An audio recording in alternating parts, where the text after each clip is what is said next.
Faça muito barulho para ela, Lara Casarotto! É por conta disso. Ele tinha um carro que ele gostava muito e ele era amarelo.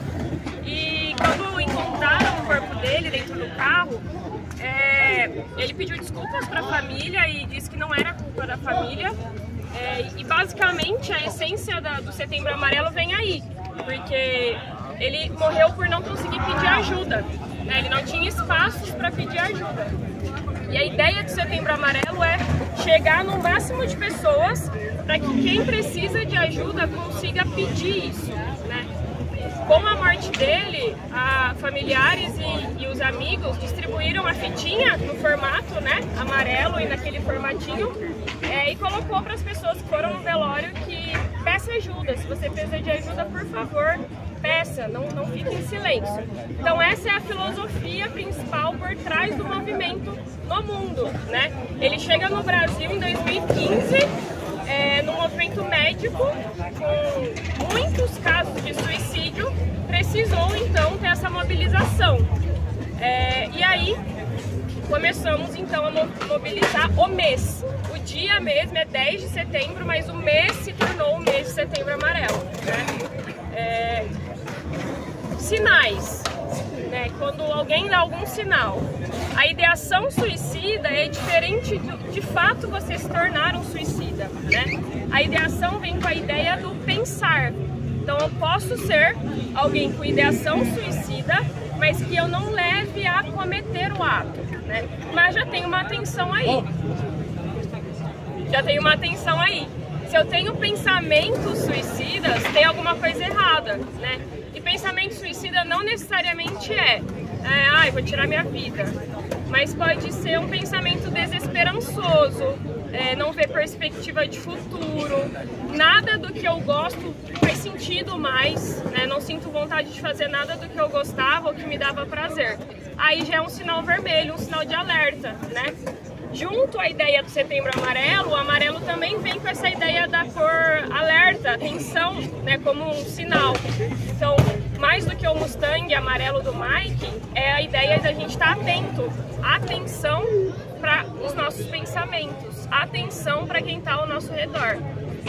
Na correria do dia a dia, às vezes a gente não olha quem está do nosso lado ou como ele demonstra que sente, né? Então, às vezes a pessoa está todo dia ali e você não percebe que ela está mais calada ou que ela mudou alguns costumes ou que ela está com dificuldade de sair da cama dela, ou às vezes essa pessoa é você, né, que mudou tua rotina e você não está entendendo o que está te sufocando.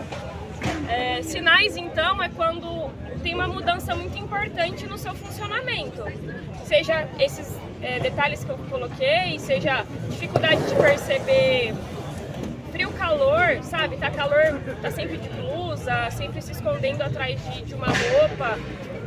Mudança de apetite pode ser um sinal que alguma coisa está errado, e não necessariamente um suicídio, mas um sinal de um transtorno de humor. E aí vem os tipos de depressão, bipolaridade e talvez um papo para um outro momento.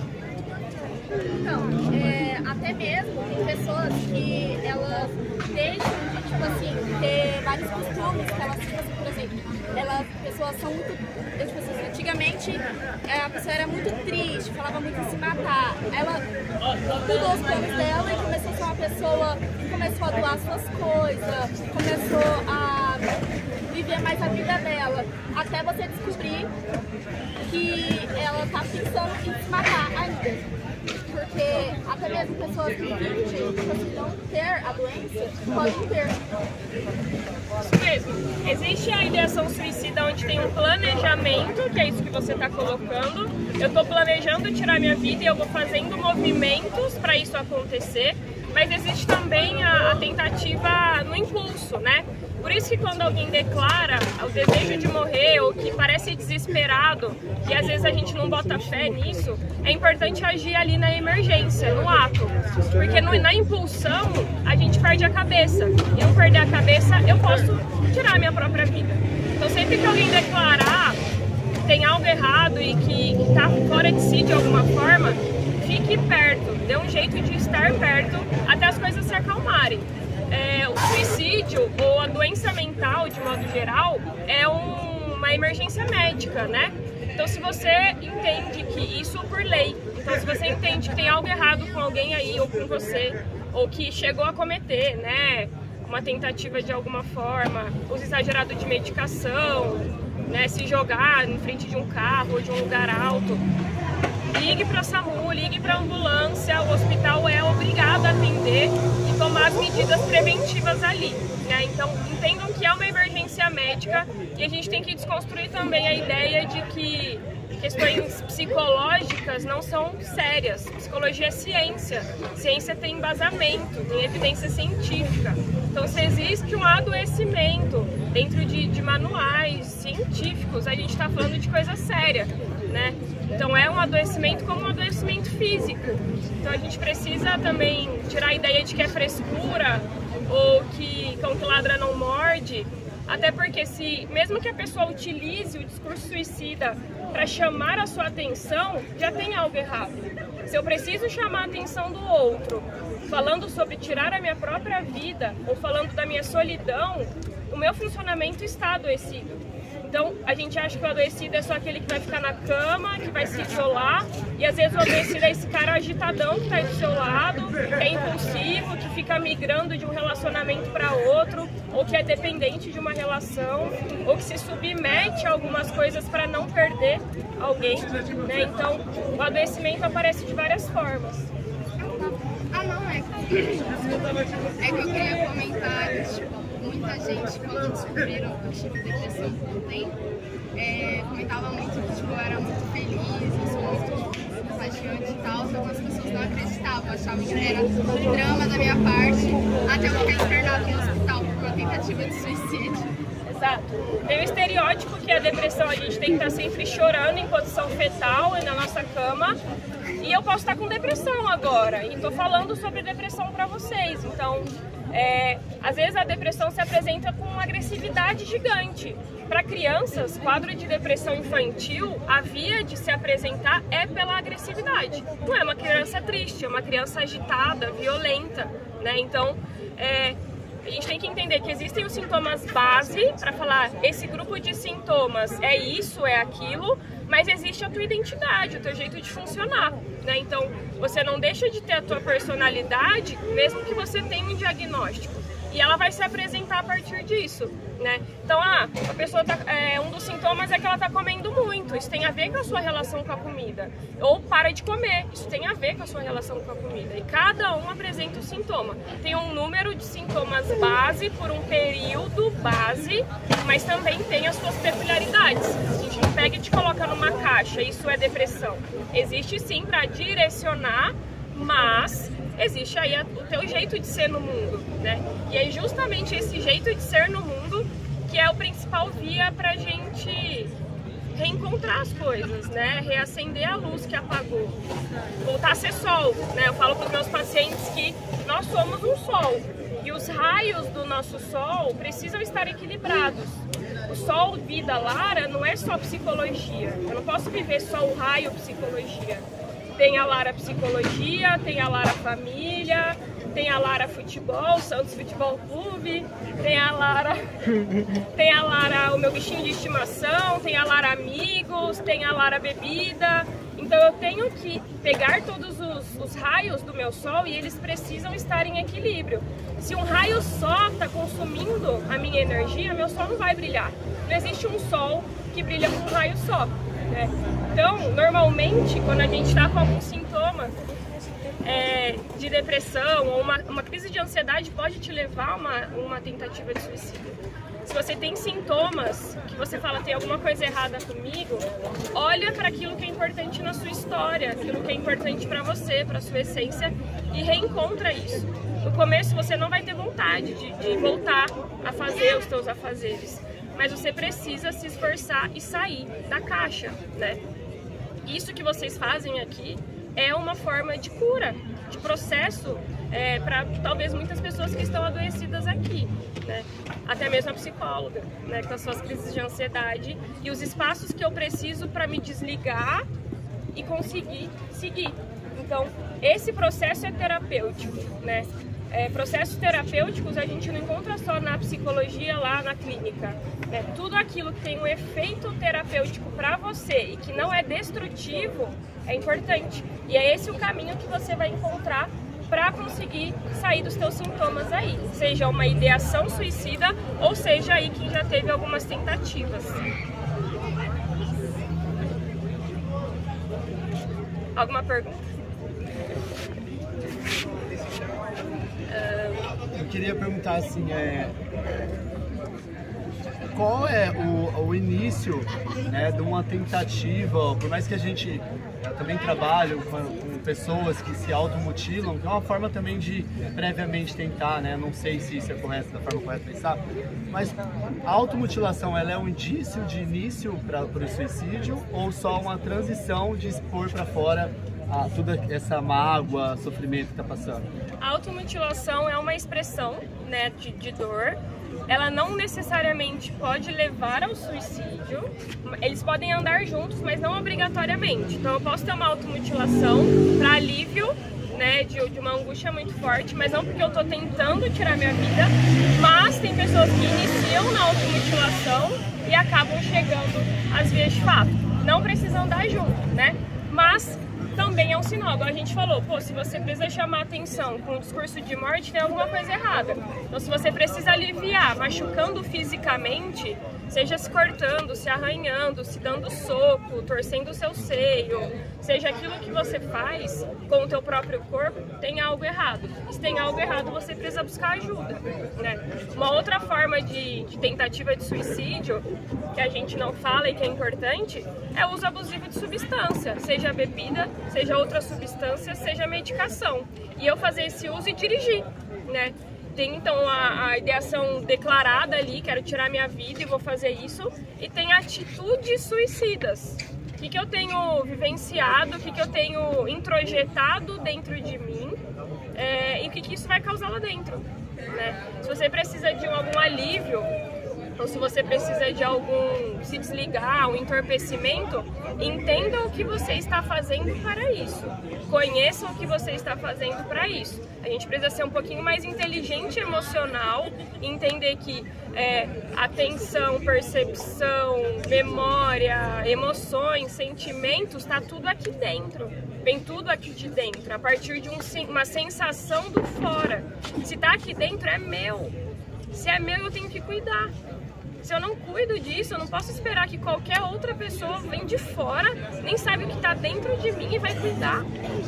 E a forma de eu cuidar disso é justamente pedindo ajuda. Uma delas, né, é prestando atenção nas relações que eu me coloco, né, no tipo de troca que eu faço com as pessoas, independente de qual troca a gente está falando. Eu vou ali E Lara, aqui Presidente Prudente, né, a gente sabe que existe alguns sistemas políticos que auxiliam para quem está na doença depressão e alguns distúrbios.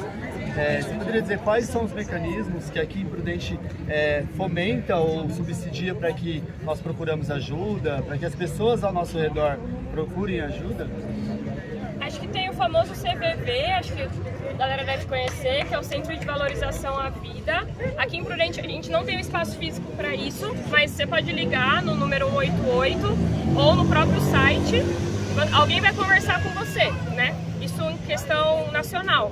Mas enquanto política pública, Presidente Prudente, antes nós tínhamos postos específicos, hoje eles foram obrigatoriamente colocados em todas as UBSs e prontos de atendimento de saúde. Então você pode buscar qualquer um desses pontos. Inicialmente vai ser feita uma triagem como um atendimento médico. Você pode colocar os sintomas físicos que você tá ou o que você ingeriu para tentar tirar sua vida.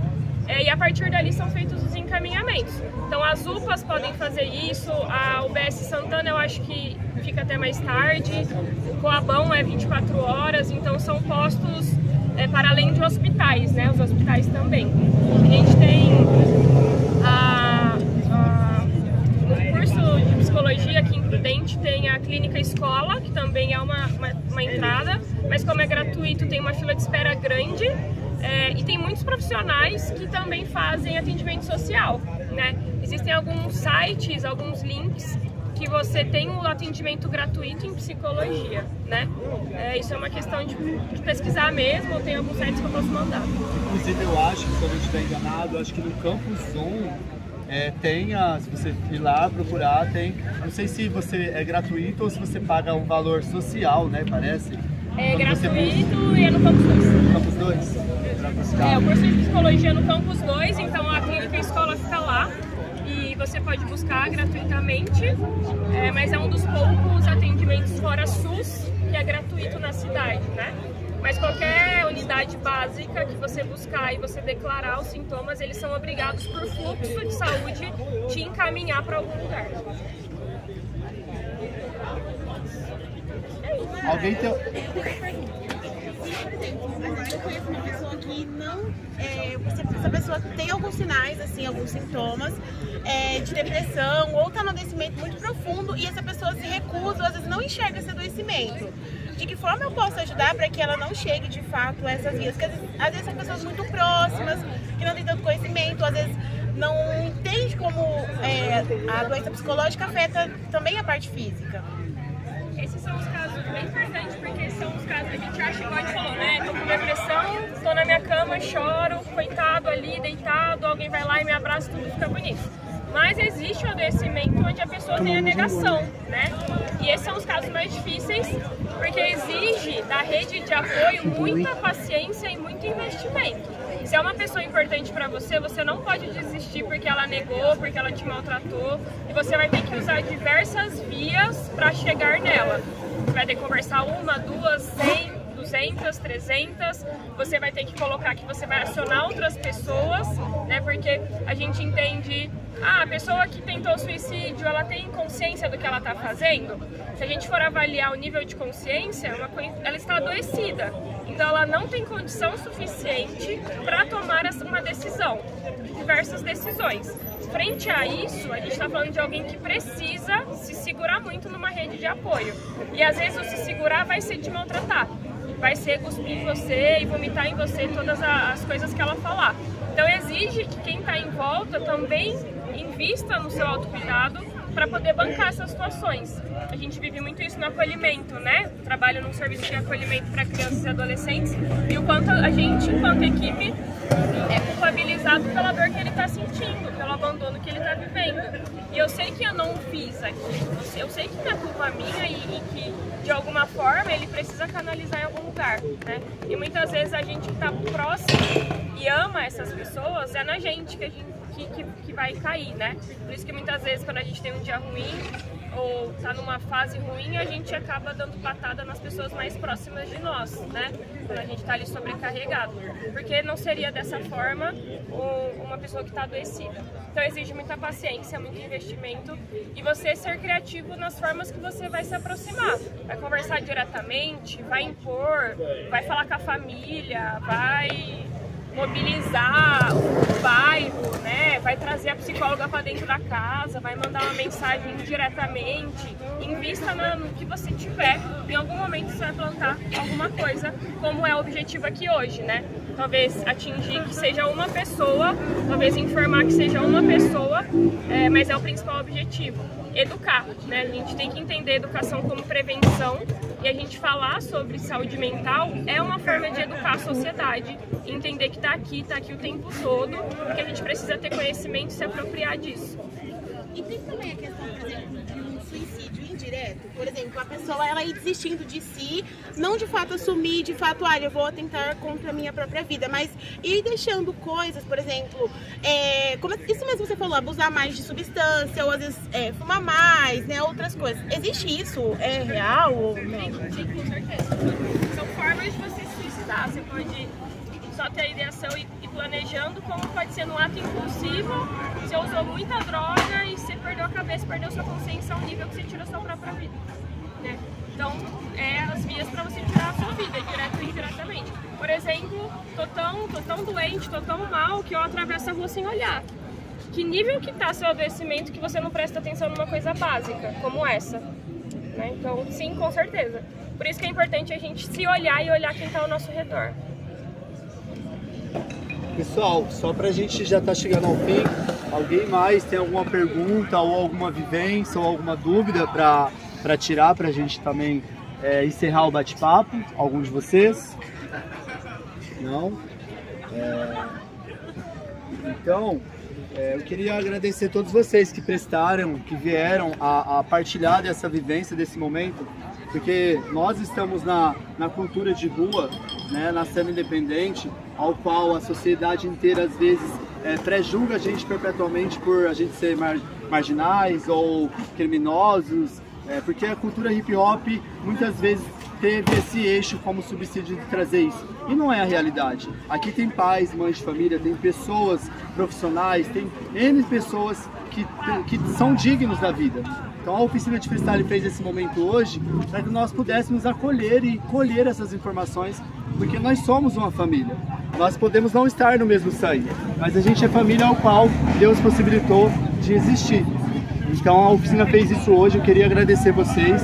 Lara, eu queria que você deixasse algo que eles pudessem levar como uma dica especial, uma frase que você usa muito de algum psicólogo ou até mesmo da sua vivência, para que eles levassem para casa essa informação do qual estamos hoje, que é a prevenção ao suicídio.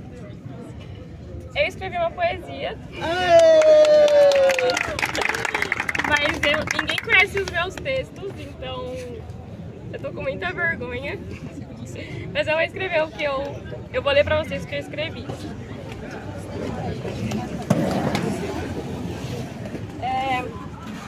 Setembro Sol. Enquanto eu olhava pela janela do carro em movimento, ela disse: eu sabia que hoje faria sol. Ouvir sobre o tal sol voltar, após longos dias nublados, fez um eco gigante dentro de mim. É incrível como o sol, com todo o seu raiar amarelo, sempre vai iluminar muito mais coisas do que somente a imensidão azul do céu. Quem ou o que é o seu sol? Eu sempre pergunto isso para as vidas que sentam em frente aos meus olhos, em busca de lampejos de luz. Quem sou eu para alcançar a luz na vida de diversos sols que se apagaram dia após dia e ficaram imersos à dor, insegurança, violências e medos?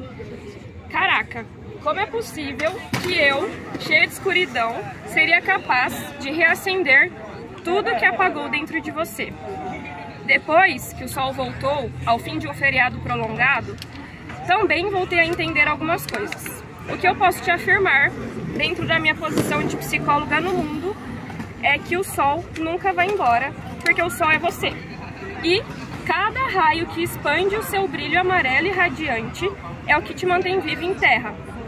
Permita que os raios do seu sol raiem tudo que você é. Cada papel que você cumpre representa um lampejo de luz do seu sol vida.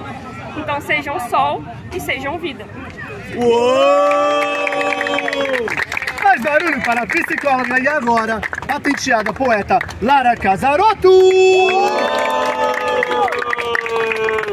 Família, muito barulho para vocês, primeiramente. Uou! Eu quero que vocês usassem toda a extrema força.